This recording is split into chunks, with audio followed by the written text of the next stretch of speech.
À son arrivée au pouvoir, Pierre Trudeau ne manque pas de projets. Il a en tête toute une série de réformes.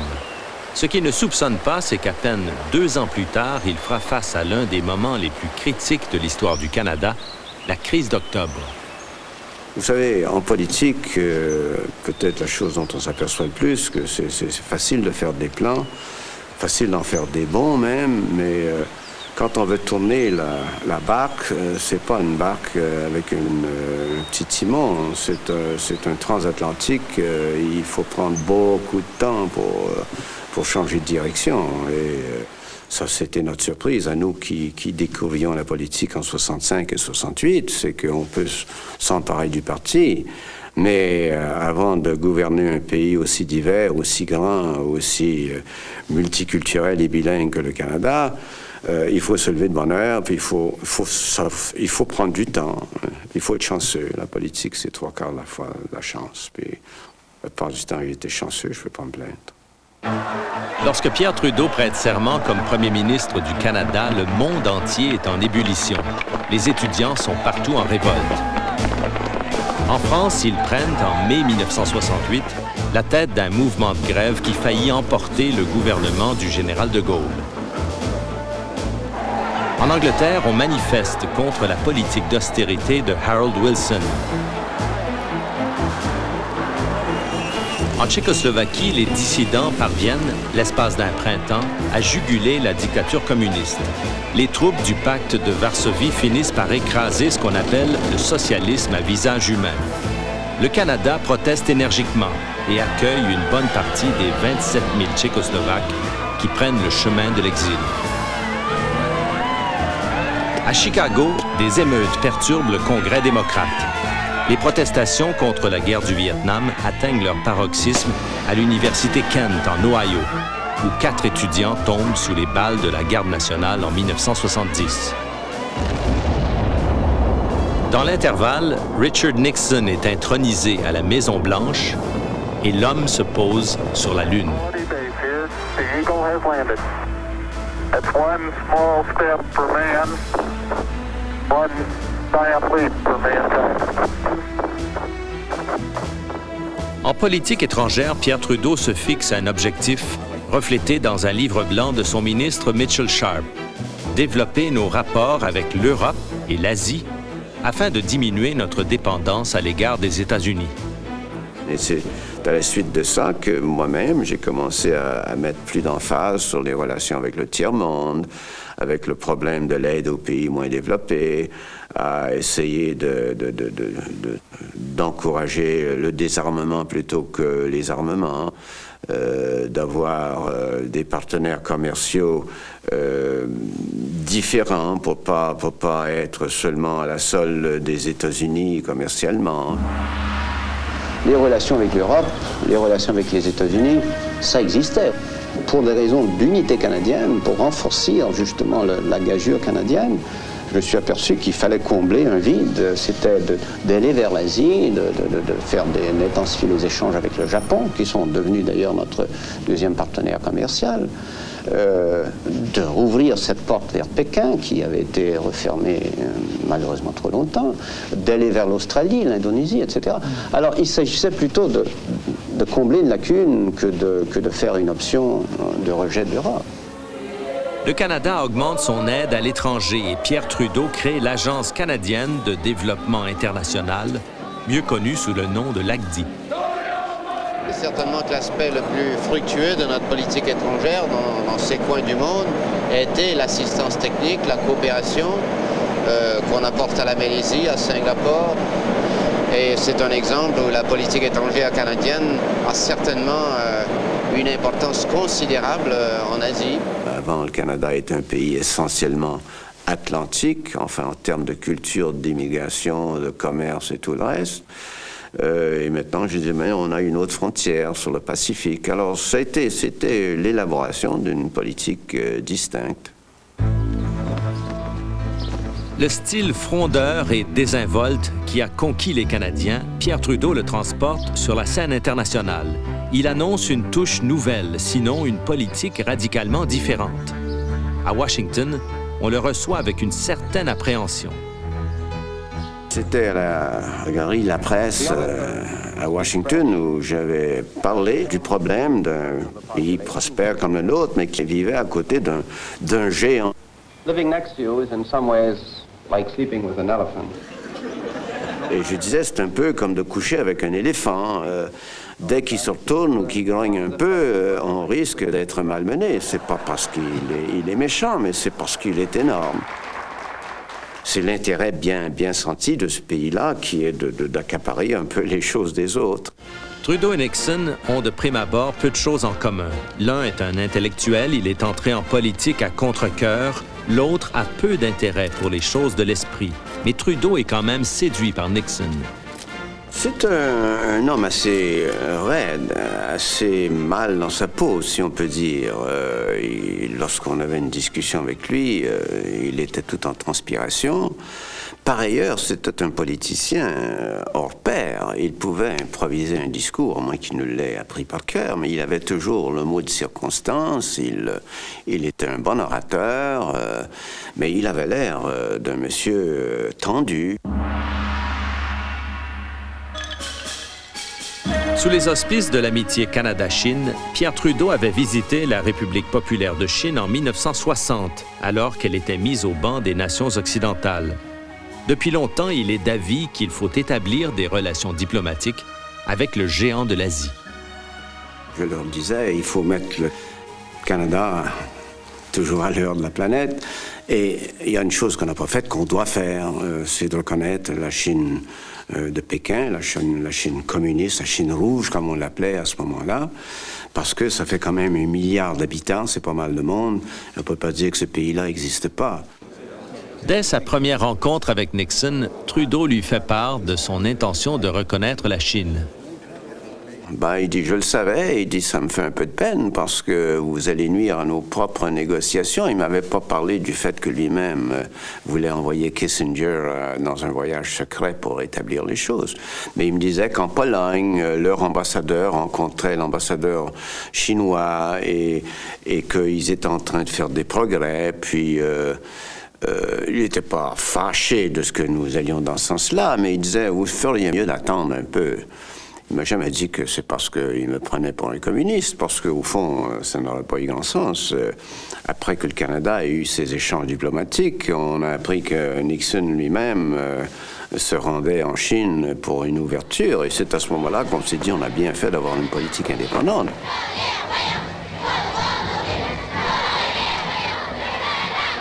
Quand il se rend en Chine en visite officielle en 1971, Pierre Trudeau est chaudement accueilli. Depuis la France, en janvier 1964, le Canada est la première puissance d'envergure à renouer avec la Chine rouge et son vote contribuera cette année-là à faire admettre la Chine aux Nations unies. Je négociais pendant des journées entières avec Zhou Enlai, qui était le premier ministre, et un homme fort remarquable d'ailleurs, qui était un mandarin au fond très cultivé et très sage. À tout moment, on venait parler à son oreille, puis qu'est-ce qu'on disait, mais finalement, il s'est avéré qu'on m'a dit, bon, on interrompt la réunion parce que vous êtes attendu chez Mao Tse-tung. Pierre Trudeau est admis à la Cité interdite pour un entretien privé avec le président Mao Zedong.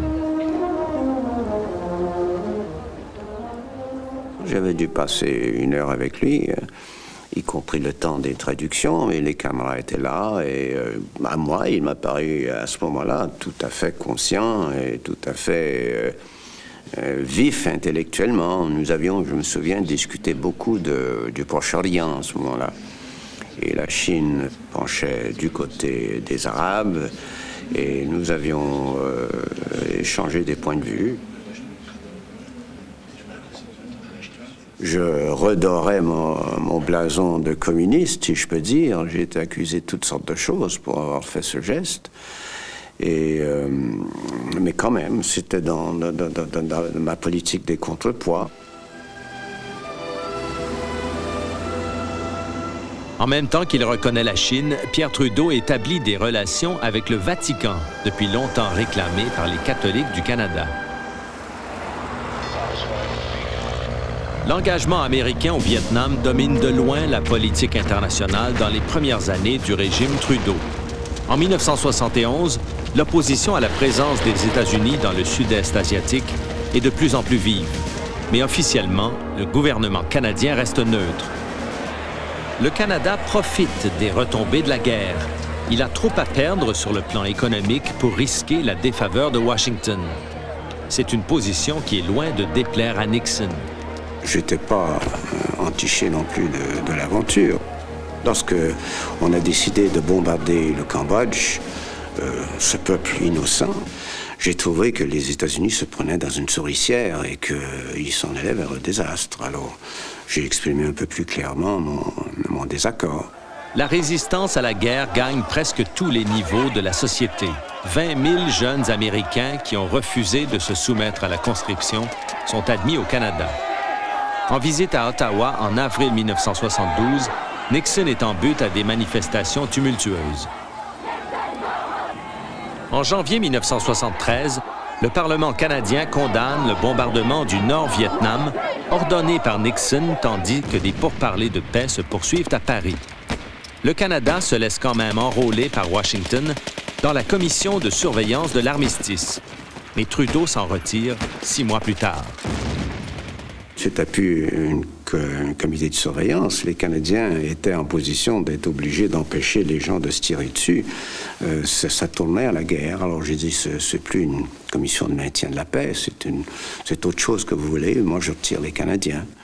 Et ça, il y avait eu des commentaires assez désobligeants qu'on a embobinés à la suite de ça. Washington se contente officiellement d'exprimer son regret. Mais dans le secret de son bureau, Nixon est moins réservé. Sur les bandes confisquées dans l'affaire du Watergate, on l'entend traiter Trudeau de trou de cul. J'ai dit, si j'ai bonne mémoire, que j'avais reçu de pires insultes de personnes meilleures que lui.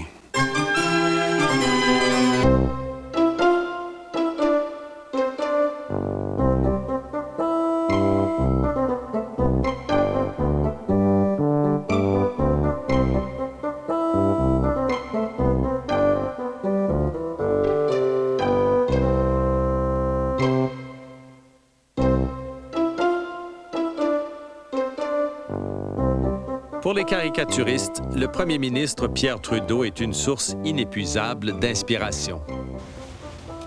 Est-ce que je la tiens contre la fenêtre ou tu la poses là?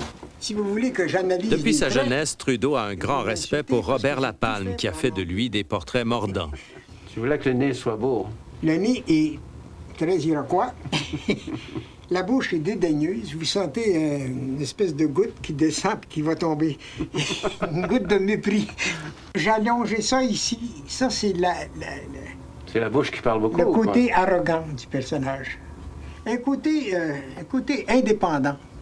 Il y a mieux ça que l'arrogance. Oui, mais ça devient ça. Quand on est indépendant, on flotte un peu plus haut, on regarde en bas. Et puis là, la bouche ici est souriante parce qu'elle est intelligente. D'abord partisan de la Révolution tranquille, Pierre Trudeau a commencé à s'en détacher quand elle a donné naissance à un nationalisme qu'il juge trop exclusif. Il reprend le « maître chez nous » qui a été l'un des plus fameux slogans de la Révolution tranquille, mais il lui donne un tour nouveau. Bien sûr, on va être maître chez nous, mais chez nous, c'est le Canada. Ce pays-là, ça a été découvert par des Français, ça a été exploré par des Français, ça a été colonisé par des Canadiens français. Alors, c'est chez nous, ce pays-là. Il n'y a pas rien que des Canadiens français au Québec. Il y en a au Manitoba, il y en a dans l'Ouest, il y en a en Acadie. Alors, c'est notre pays. Et si vous refermez vos frontières, bon, d'accord, à la rigueur, on pourrait être un petit pays indépendant. Mais c'est beaucoup plus emballant d'être maître d'œuvre dans un grand ensemble. Et comme les Canadiens français sont aussi bons que n'importe qui, pourquoi pas accepter ce défi-là?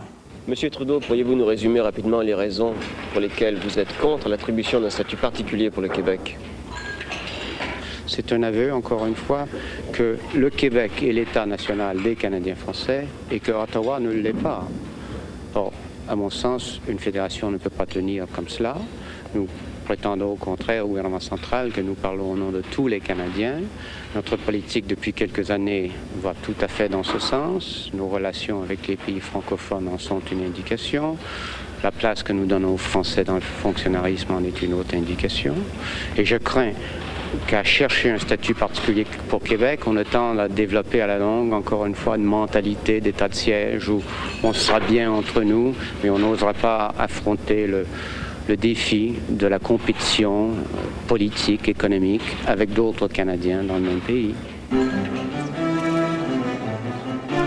En 1968, Pierre Trudeau et ses amis pensent avoir vaincu la domination du fédéral par la majorité anglophone. Dès sa première année au pouvoir, Trudeau a établi le bilinguisme dans l'administration fédérale pour que les francophones y soient plus à l'aise. Et pour nous, ça ne peut, je pense, que affirmer avec plus de force cette réalité sur laquelle le Canada est bâti, qu'il y a là deux communautés linguistiques qui entendent vivre dans l'harmonie et dans le progrès.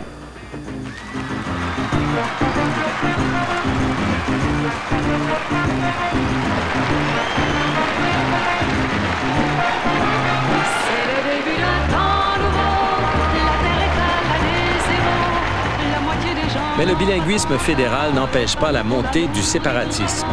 3 groupes indépendantistes fusionnent en 1968 pour former le Parti québécois. Tout à coup, voici qu'un parti est obligé de se présenter devant l'électorat et de dire « moi, je suis pour l'indépendance, vous, Québécois, êtes-vous pour ou contre ?» Et ça, je trouvais ça sain. D'ailleurs, je disais la même chose lorsque plus tard, le Parti québécois allait prendre le pouvoir en 1976. Je trouvais, bon, maintenant, ils vont être obligés de se décider. D'après moi, et je l'ai toujours pensé, le peuple québécois ne veut pas l'indépendance. Ils ne demandent pas mieux que d'avoir des leaders, dont je voulais être, qui leur expliqueraient les bonnes raisons pour rester canadiens. Mais il y aurait une lutte, comme je les aimais, une lutte idéologique, une lutte rationnelle. Vous allez expliquer au peuple québécois pourquoi c'est bien et mieux d'être indépendant. Vous aurez quoi? Plus de liberté, vos poètes sont meilleurs, les ingénieurs font des ponts qui tombent pas ou quoi? Ou est-ce que c'est parce que tout à coup, vous allez pouvoir conquérir le monde? Dites-nous ça. C'est que la souveraineté du Québec, elle sera en effet acquise le jour où on sera tous décidés ici. Il restera juste à en négocier les modalités. Je respectais cet homme qui se battait pour des idées, qui était parfois confus dans son expression, mais qui était toujours fondé sur une émotion véritable. Et comme on se connaissait bien tous les deux, on avait eu des discussions politiques où on s'entendait parfois et parfois pas. Il était un peu prima donna, peut-être je l'étais aussi dans un autre sens, mais que certainement qu'il savait à peu près où il voulait aller, quoiqu'il était beaucoup plus improvisateur que moi. C'était un homme sensible, émotif, qui répondait bien à la foule et se contredisait parfois, mais ça ne gênait pas du tout. Moi, c'était un peu plus rationnel. J'avais un objectif, je ne laissais pas les émotions prendre le dessus. Robert Bourassa, 36 ans, député depuis juin 1966, devient chef du Parti libéral.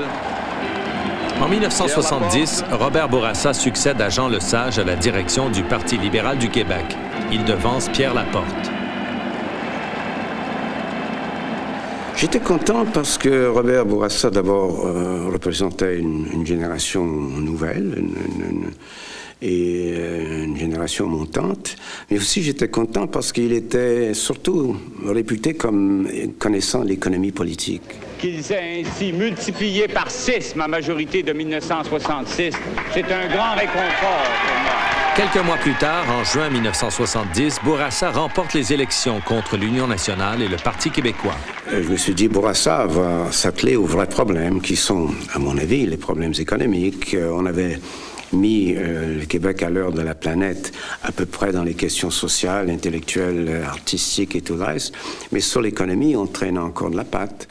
Et je me suis dit, ils vont mettre de côté les appels à l'émotivité de la nation canadienne-française, puis il va savoir comment manœuvrer dans le système capitaliste.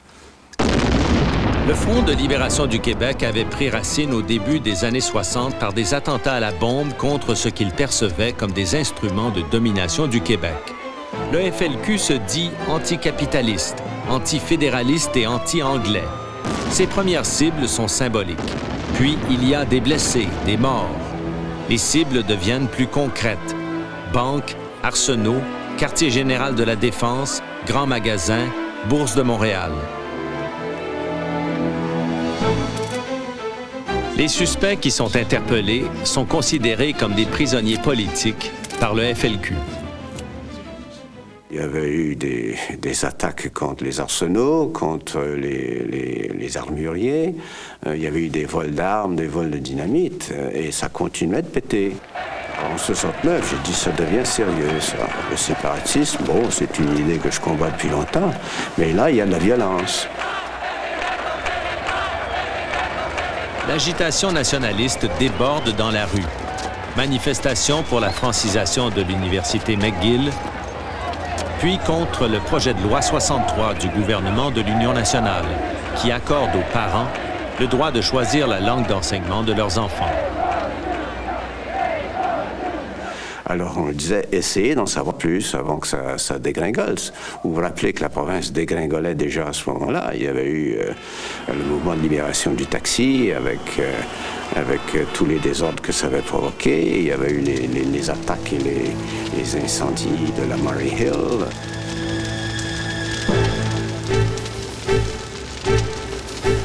Et effectivement, il y a eu la grève de la police à Montréal, probablement quelques mois avant de la période dont on parle, en 69. Même à ce moment-là, le gouvernement du Québec a appelé la Royale 22e pour venir porter secours parce que la police était débordée. Et la grève chez les policiers de Montréal faisait que l'hôtel de ville n'était plus protégé. Puis c'est l'armée canadienne qui était convoquée par le gouvernement du Québec pour protéger la ville. Alors c'est dans ce contexte-là que je voulais savoir quel travail la GRC faisait pour trouver les causes du désordre. On sait que ce pays doit durer. Et on sait que c'est nous, le gouvernement fédéral, qui doit parler au nom de tous les Canadiens quand il s'agit de l'avenir du fédéralisme chez nous. En automne 1969, un an avant la fameuse crise d'octobre, Pierre Trudeau est déjà sur le pied de guerre. Et je vous le répète, aucune crise ne nous trouvera absents d'aucune partie du Canada, et surtout pas du Québec. Et je vous le dis, quant à nous, et quant à vous, j'espère, ça a assez duré, les folies, depuis quelques années. On veut maintenant travailler ensemble pour faire un pays libre, un pays prospère et un pays uni. Fini, les folies.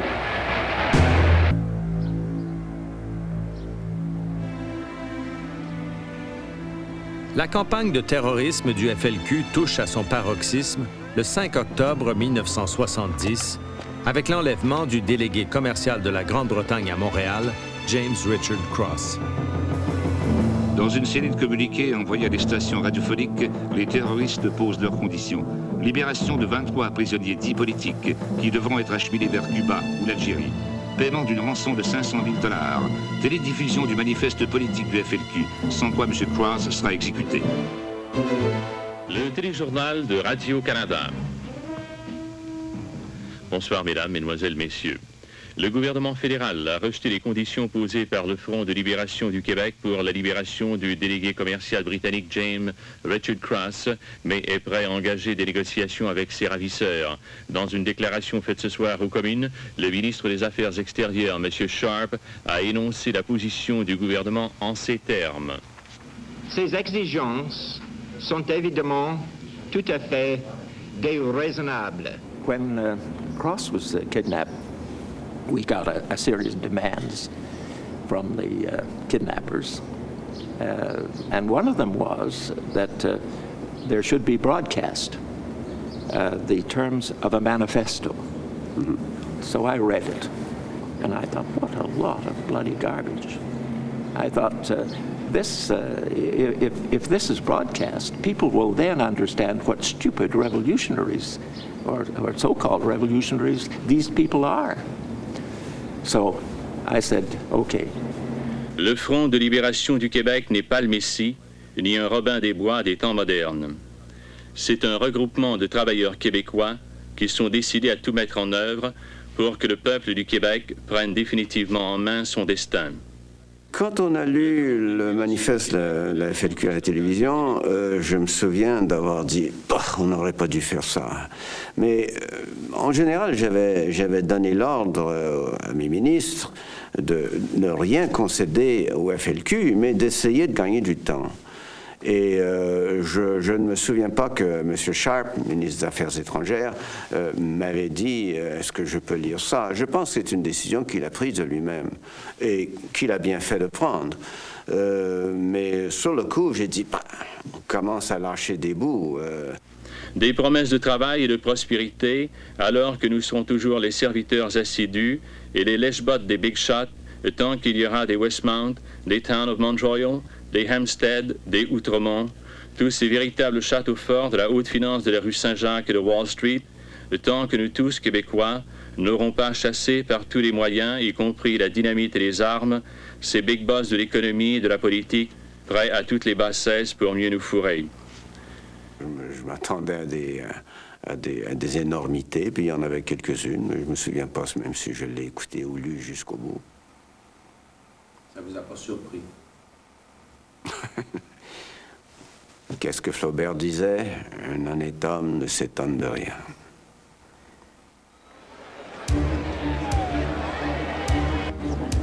Le gouvernement Bourassa est d'abord prêt à céder à certaines demandes des ravisseurs, mais sous la pression d'Ottawa, il adopte la ligne dure.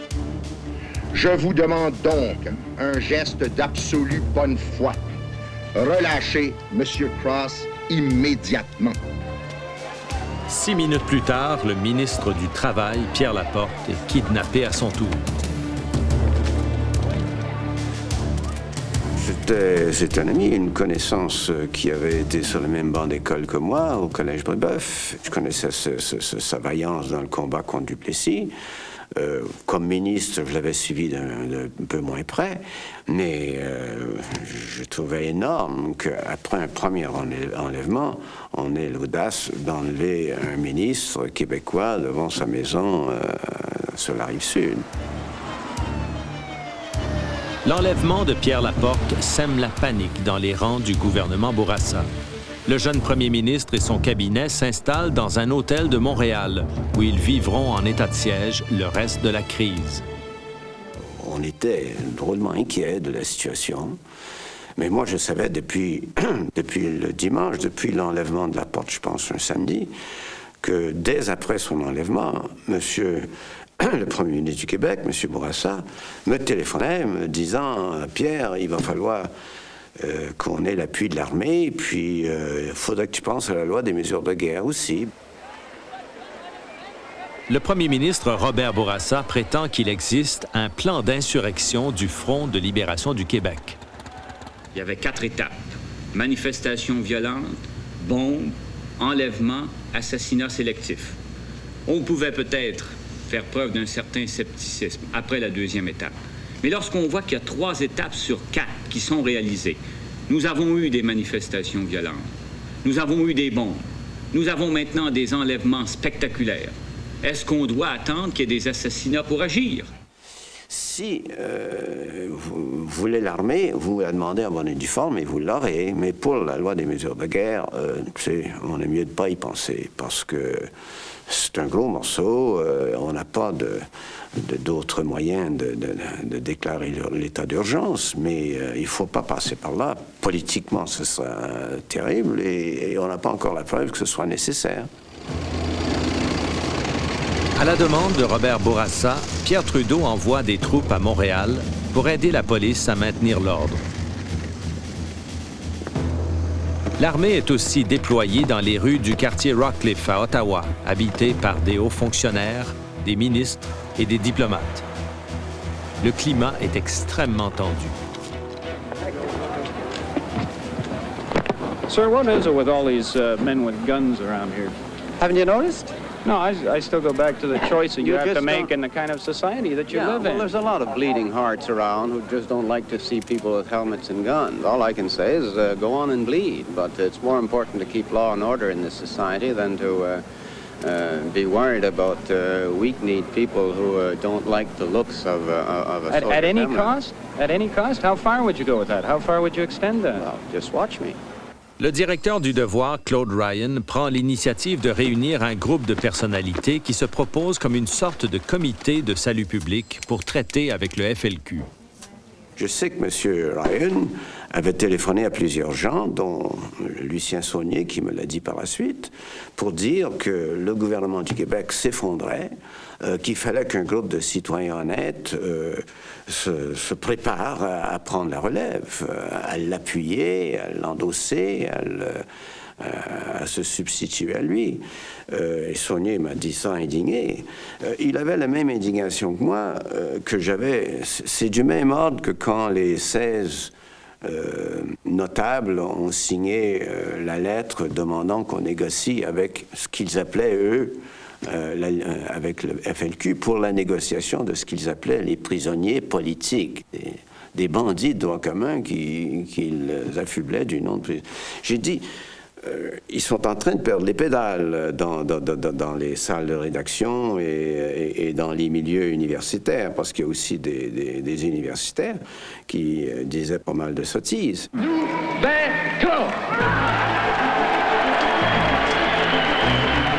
Au centre Paul Sauvé, un meeting du Front d'action populaire qui s'oppose au maire Drapeau aux élections municipales se transforme en ralliement felkiste.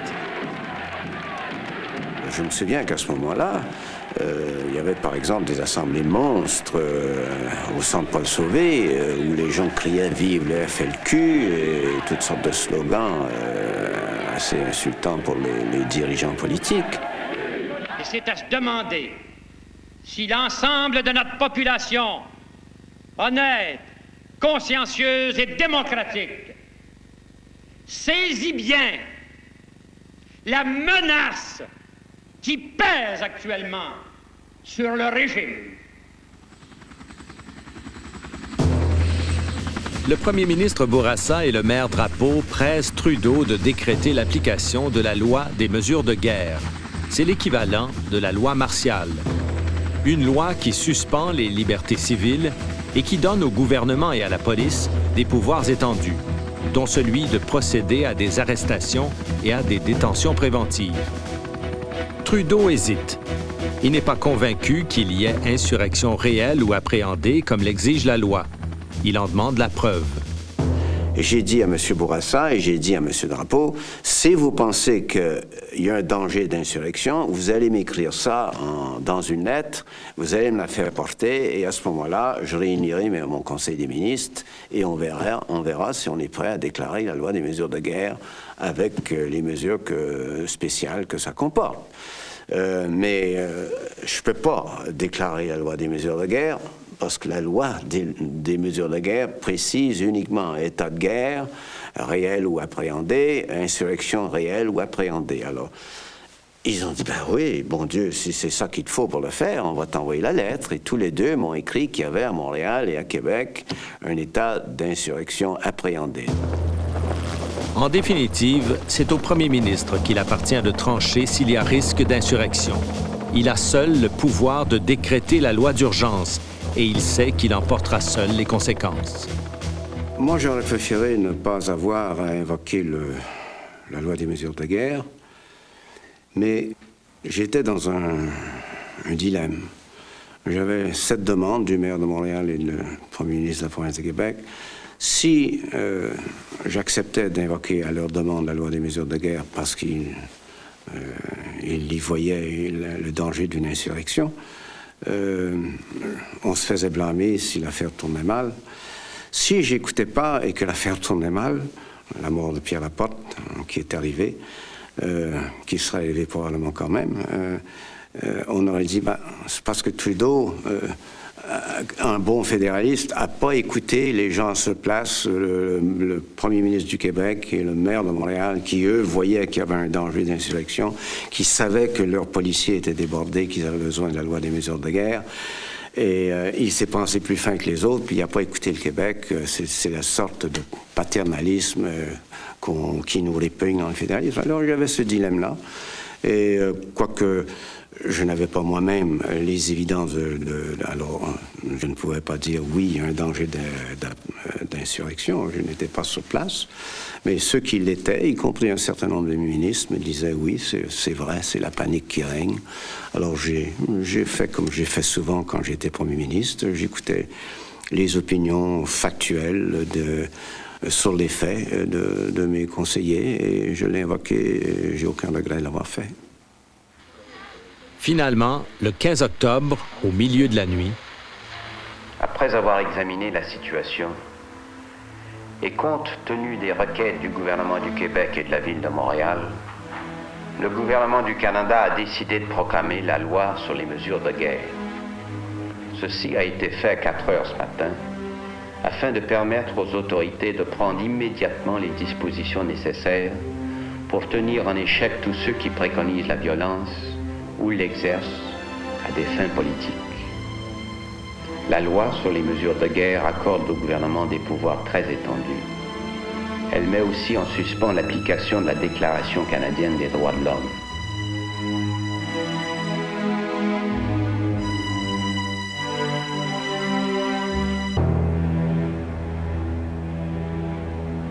Dès la proclamation des mesures de guerre, la police procède à des rafles massives. Pierre Trudeau dit aujourd'hui qu'il s'inquiétait de la possibilité de fausses arrestations.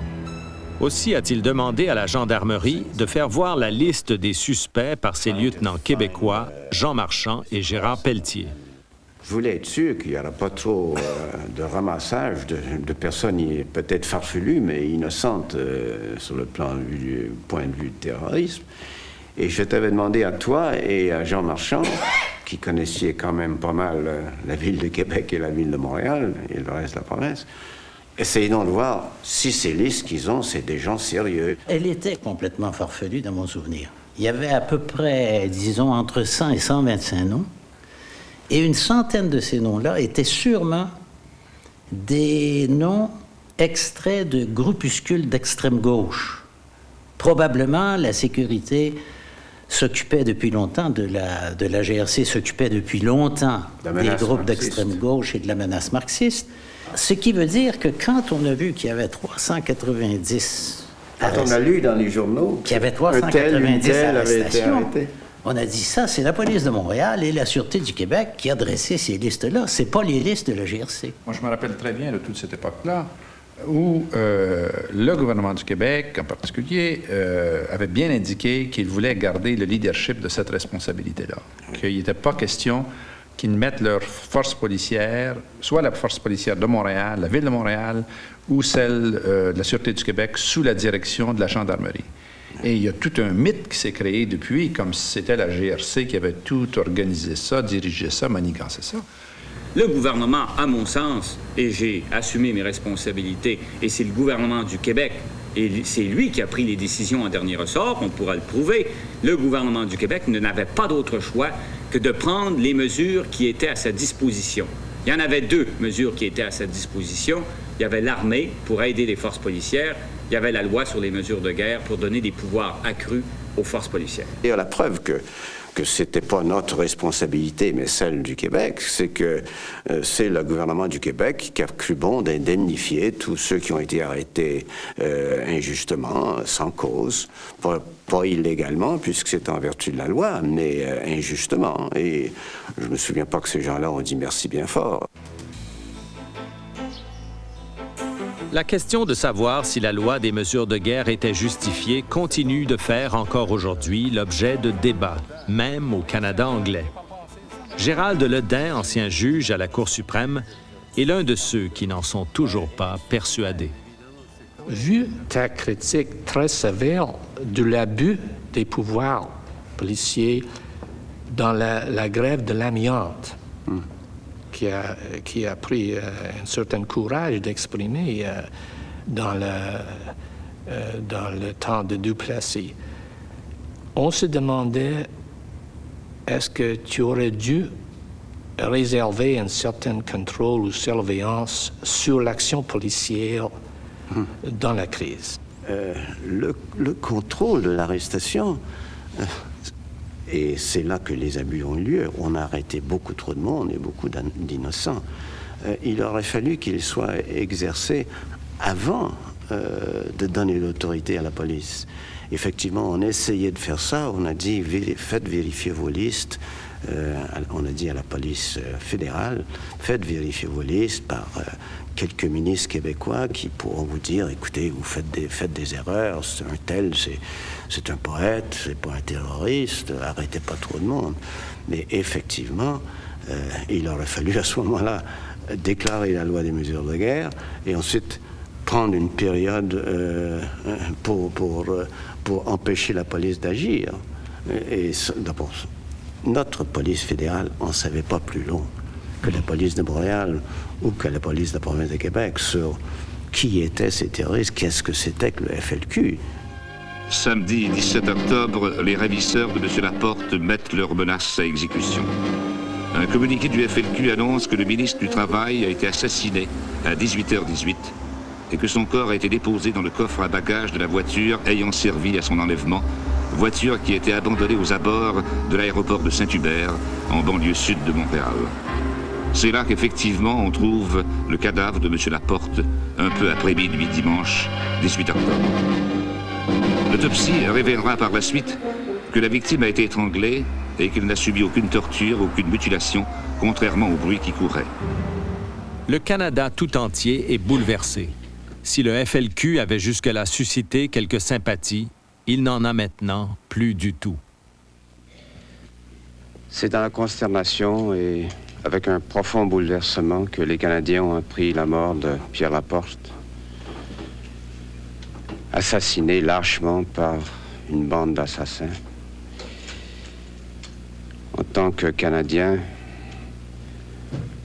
j'ai un sentiment de honte devant un geste aussi cruel, exécuté avec tant de sang-froid et de perfidie.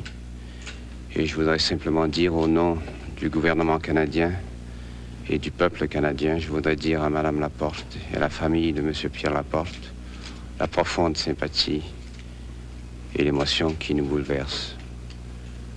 Je leur souhaite beaucoup de courage et je souhaite au peuple canadien de rester unis dans cette épreuve. Ceux qui, froidement et délibérément, ont exécuté M. Laporte, après l'avoir vu vivre et espérer pendant tant de jours, sont des êtres inhumains. Ils ont importé ici, dans une société qui ne le justifie absolument pas, un fanatisme glacial et des méthodes de chantage à l'assassinat qui sont celles d'une jungle sans issue. René Lévesque et les chefs ouvriers Louis Laberge et Marcel Pepin condamnent sans équivoque l'action du FLQ, mais aussi l'intransigeance des gouvernements. Pierre Trudeau s'est-il senti indirectement responsable de l'assassinat? Le doigt sur la gâchette, c'est le doigt du FLQ. C'est pas les gouvernements. C'est une tactique terroriste universelle d'essayer d'amener les gouvernements, les autorités légitimes à réagir, et ensuite ils se plaignent que cette réaction était exagérée. Oui, mais ce qui est exagéré, c'est de mettre le pistolet contre la tente des gens puis de tirer la gâchette.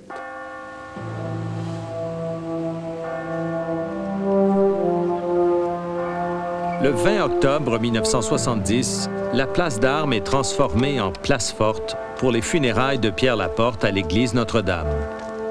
La veuve du ministre du Travail aurait souhaité une cérémonie intime. Mais la raison d'État commande un hommage plus solennel au premier homme politique canadien victime d'assassinat depuis D'Arcy McGee un siècle auparavant.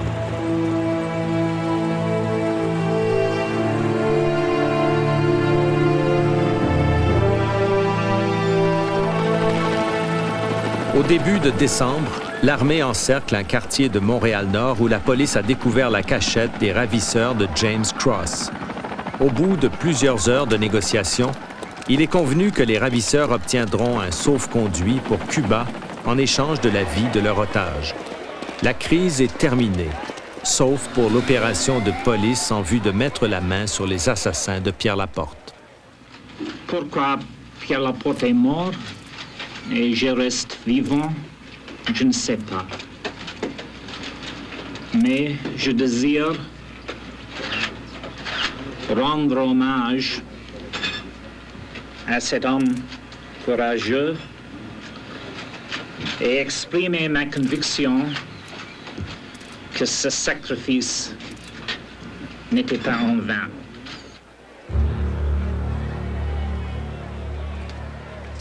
Dans la foulée de la crise d'octobre, la cote d'amour du premier ministre monte en flèche au Canada. Quelques rares personnes osent protester contre la suspension des libertés civiles, mais elles sont rabrouées comme si elles étaient complices du FLQ.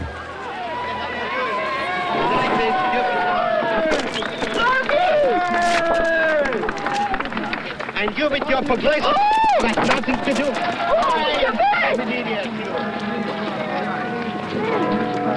Canada, land of freedom or force. Puis, le temps aidant, on s'apitoie sur le sort des innocents pris dans les filets de la police. Pierre Trudeau, lui, ne s'en formalise pas trop. On ne détruit pas la réputation de quelqu'un simplement pour la raison qu'il a été arrêté et peut-être mis en prison quelques jours. Au contraire, dans ces milieux-là, ça fait du bonhomme arrêté, ça fait de lui un héros. Et il se passe assez peu de temps avant même qu'il devienne un saint de la cause.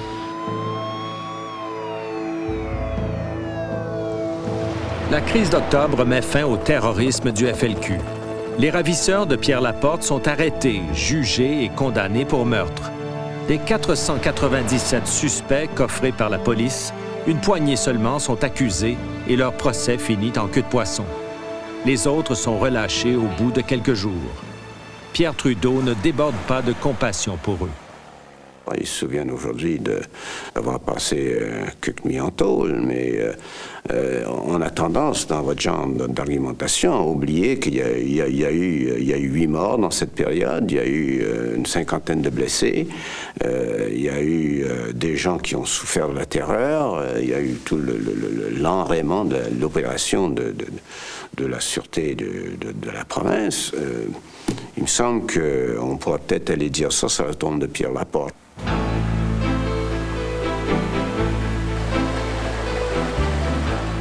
Comme en canot, quand on descend une rivière qu'on connaît mal, et il faut s'attendre à ce qu'il y ait des obstacles imprévus. Et à moins qu'on ait pu visiter l'avenir, il faut toujours être préparé aux crises. Les crises arrivent là où on s'y attend le moins, et c'est pour ça que ça devient des crises. J'essayais toujours de gouverner de sorte que je désamorçais les crises avant qu'elles ne naissent. Mais des fois, on est débordé. Et c'était un cas où on l'était. On ne connaissait pas la nature exacte du FLQ, le nombre des cellules, la force d'armes et de dynamite qu'ils avaient ou qu'ils n'avaient pas. Alors, il faut improviser du mieux qu'on peut. Et il ne faut pas regretter d'avoir pris une décision lorsqu'on l'a prise de bonne foi.